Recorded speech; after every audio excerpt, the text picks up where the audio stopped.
Hey guys, Jamie here. Welcome back to the channel where we take awesome out of the box. I am here at the official launch of the Realme 5i. Na-unveil na yung price tag niya guys, 6,990 pesos. Sobrang sulit niya. So instead of Leia and I rating it for you guys, I'm getting together the tech mob so they can rate it in a 5-star system. Let's go. By the way, stay tuned to the very end of this video because I will be giving the Realme 5i away. So yeah, stay tuned to the video, sub to the channel, and hit that notification bell as well. Hey guys, I'm Jam of jamonline.ph, and yes, I've been using the Realme 5i for a few days now, although hindi lagi.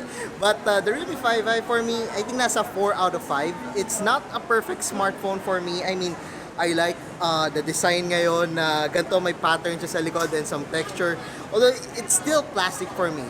Yes, it's an entry-level smartphone, but I was expecting na something more premium dito. But overall, I mean, you got a Snapdragon 665 processor, you got a decent specifications, 3 gigs of RAM with 64 gigs of storage. Tapos meron pa tayong quad camera lens. Although the selfie camera is a downgrade, for me, yung value na makukuha ko dito for the Realme 5i is still okay. Sobrang okay pa rin niya for its specifications, whether you're planning on using it for gaming, or take photos, or just use it for your everyday usage ng smartphone. Hey guys, so be sure to check out my YouTube channel at youtube.com/jamancheta. Thank you so much. Oh, hi! Hi guys, I'm Isa, and for me, the Realme 5i, out of 5 stars, I'll give it a 4.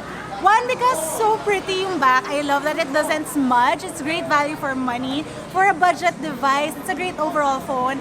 I'm not gonna give it 5 stars because ang tinamaan nga when it comes to compromise is the selfie cam, and as we all know, that's one of my favorite things on a camera. So 4 out of 5, still a good score. Subscribe to my channel. Anyway, yun lang. I'm gonna go. Please subscribe to my channel. That's youtube.com/IsaDoesTech. Bye! Hey guys, it's your tech girl Mary and welcome back to my channel. Welcome back to my channel. Sorry! Kinang-kina yung channel ko guys. Hey guys, it's your tech girl Mary, and for me, if I were to rate the Realme 5i, I will rate it same with Isa, 4 out of 5. Unang-una, you're really getting what you paid for. Kasi, for example, if we were to compare it to the Realme 5 with the same variant, it retails for 7,990 pesos. With the same variant, the Realme 5i costs 6,990 pesos. So you save 1,000 pesos. Pero syempre, may compromise lang. That's the selfie camera na nag-downgrade to 8 megapixels. So if that's not important to you, I really recommend the Realme 5i. But if it is really important to you, like Isa, she loves to take selfie photos, then I don't think you should get the Realme 5i. Diyan ako. Don't forget to subscribe on my YouTube channel. Just search Mary Bautista and click the subscribe button.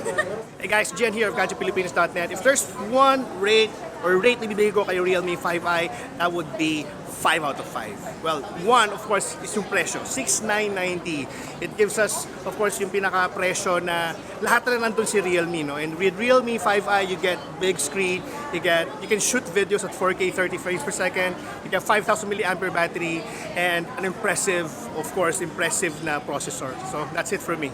So, yun nga, no? Again, Gian from GadgetPilipinas.net. You might want to check out youtube.com/GadgetPilipinas. We're also on Facebook at facebook.com/GadgetPilipinas. So, check it out there, guys. Hello, ako si Alvin of AlvinTriesTech, and I do tech reviews, tech tips, and tech guides. So, yung rate ko for the Realme 5i, I give it 4 stars. Yung reason dito, kasi na-try ko na yung camera ng cellphone na to, which I will be posting sa channel ko. So, ang review ko kasi sa camera niya, meron tayong mga shortcomings pagdating sa dynamic range niya. Merong mga times na na-overexpose niya yung mga pictures natin and na-underexpose niya yung pictures natin. So, hindi siya yung perfect camera talaga. Pero since ibinaba nila yung price nito to 6,990, I would still have to say na value for money tong cellphone na to. So, I'm really looking forward sa kung ano pa yung ma-offer ng Realme na cellphones this year. Isa pa rin yung Realme sa naglalabas ng mga magagandang phone talaga.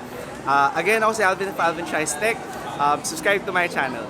If you want to learn more about the Realme 5i, I'll link our previous video for this device somewhere on screen or in the description down below. As for the giveaway, everything you need to know is down below as well. Make sure you follow instruction, guys, para hindi kayo ma-disqualify. And that's it. Thank you for spending a couple of minutes with us. If you like this video, give us a thumbs up, sub to the channel, and hit that notification bell if you haven't already. If you have any questions, leave them down below and I'll try to get to them as soon as I can. For all the latest tech news and gadget reviews, head to unbox.ph. Plus, follow us on Facebook and on Instagram. My name is Jamie. Peace, God bless, and I'll see you guys next time.